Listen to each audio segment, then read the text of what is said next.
वासुदेव कुटुंबकम यानी कि one earth one family one future, ये थीम था भारत की G20 समिट का। हाल ही में G20 का सम्मेलन भारत देश में हुआ, जिसमें कई देश के प्राइम मिनिस्टर शामिल हुए, जो दुनिया में आई इकोनॉमिकल क्राइसिस के बारे में चर्चा करने में एकजुट हुए थे। The signs were everywhere, but now it's official, we are in a recession. There has been a widespread loss of confidence, and major sectors of America's financial system are at risk of shutting. G20 की अब तक की ये 18th addition जो कि भारत ने host किया, यानी कि इस साल G20 का कोई भी फोरम या समिट होगा तो भारत ही उसे रिप्रेजेंट करेगा। हर साल कोई ना कोई देश G20 को होस्ट करना है। India has formally taken over the presidencies of the G20. इस G20 की मेजबानी भारत को मिलना एक बहुत ही बड़ा अवसर है। India is readying itself to host the पिछले साल इंडोनेशिया में, इस साल भारत और अगले साल यानी कि 2024 में ब्राजील में G20 का सम्मेलन होगा। अब भारत ने ही क्यों इस साल इसे होस्ट किया और इससे हमारा क्या फ़ायदा या नुकसान होगा, ये जानने से पहले ये जानना ज़रूरी है कि G20 आखिर है क्या। तो दोस्तों, 20 देश ने मिलकर G20 बनाया है, लेकिन इसके साथ साथ G7 को भी जानना बहुत ज़रूरी है। 1970s में वर्ल्ड में इकोनॉमिक क्राइसिस बढ़ गई थी, जिसका सबसे बड़ा रीज़न 1973 में हुई ऑयल की कमी को माना जाता है।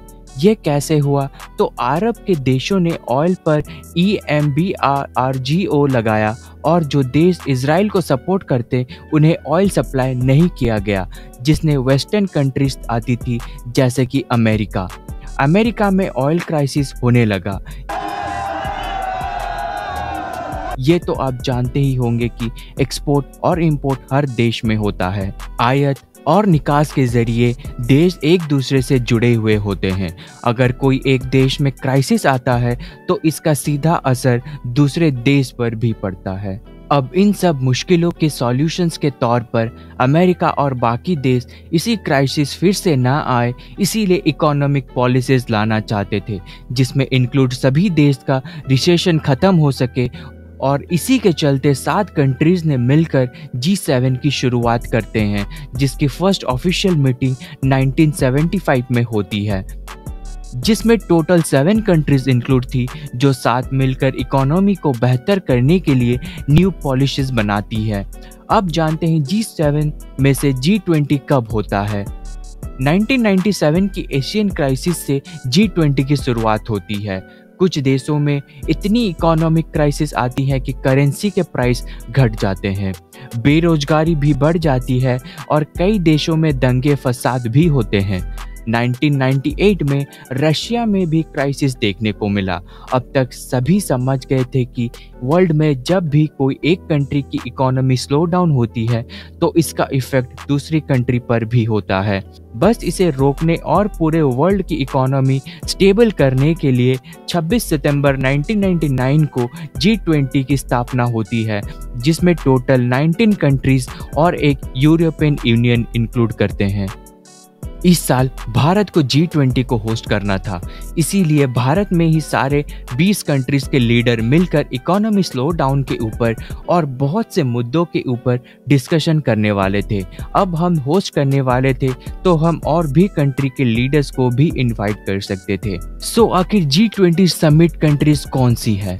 G20 ग्रुप में 20 नेशन होते हैं: Argentina, Australia, Brazil, Canada, China, France, Germany, India, Indonesia, Italy, south Korea, Japan, Mexico, Russia, Saudi Arabia, south Africa, Turkey, United kingdom, United states and the European union. इसके अलावा भारत ने Spain, the UN, the world bank, the African union and the ASEAN को भी invite किया था। आप भी G20 के बेसिक कॉन्सेप्ट के बारे में तो समझ गए होंगे। भारत में सितंबर 9 और 10 को हुई G20 ग्रुप की मीटिंग में ऐसा किया हुआ, जिससे भारत को चारों तरफ से वाहवाही हो रही है। चलिए जानते हैं। ग्रैंड वेलकम, बढ़िया कला, ट्रेडिशनल डांस परफॉर्मेंस और भव्य डेकोरेशन को साइड पर रखे तो G20 में 17th गोल को फ्यूचर में अचीव करने की मांग की गई है, जो आप इस पिक्चर में देख सकते हैं, जिसमें poverty, gender equality, climate action जैसे कई मुद्दों को कवर किया गया है।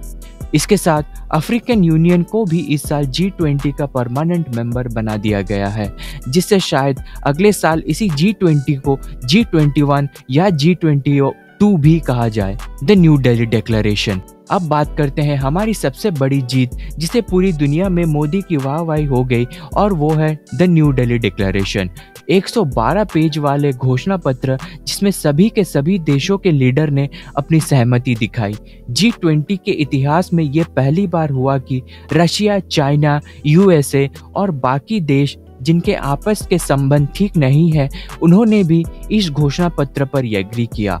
इस डिक्लेरेशन में बहुत सी बातें मेंशन की गई है, जैसे कि fighting poverty, fighting the climate crisis, preparing for health emergencies, generating jobs और भी बहुत कुछ। और इकोनॉमिक, कैसे हर देश को दूसरे देश की ज़रूरत पड़ती है और इनडायरेक्टली रशिया और यूक्रेन के वॉर के फाइनेंशियली, इकोनॉमिकली, इमोशनली लोगों को अफेक्ट कर रहा है, ये भी बताया गया है। अमेरिका ने भी इंडिया का पूरा साथ दिया है। बीजेपी के कुछ पॉलिटिकल लीडर्स इसे भी चुनावी मुद्दा बनाकर मोदी सरकार की कामयाबी दिखा रहे हैं, और शायद इसका इलेक्शन में असर दिखने को मिलेगा। अब बात करते हैं G20 के खर्चे की, तो 41,000 करोड़ का खर्चा भारत सरकार को हुआ ये G20 को ऑर्गेनाइज करने के पीछे। अब ये भी आज नहीं तो कल जनता से ही वसूलेगी सरकार। सो कल चाहे जो भी हो, जैसे भी सरकार पब्लिक से G20 में खर्चा वसूले, बट अभी के लिए G20 और भारत की बड़ी अचीवमेंट के लिए खुश हो जाते हैं। बात की बाद में देखेंगे, क्योंकि ये एक तरह से इंडिया की जीत है। तो ऐसे ही वीडियोस के लिए हमारे चैनल को सब्सक्राइब करें। धन्यवाद।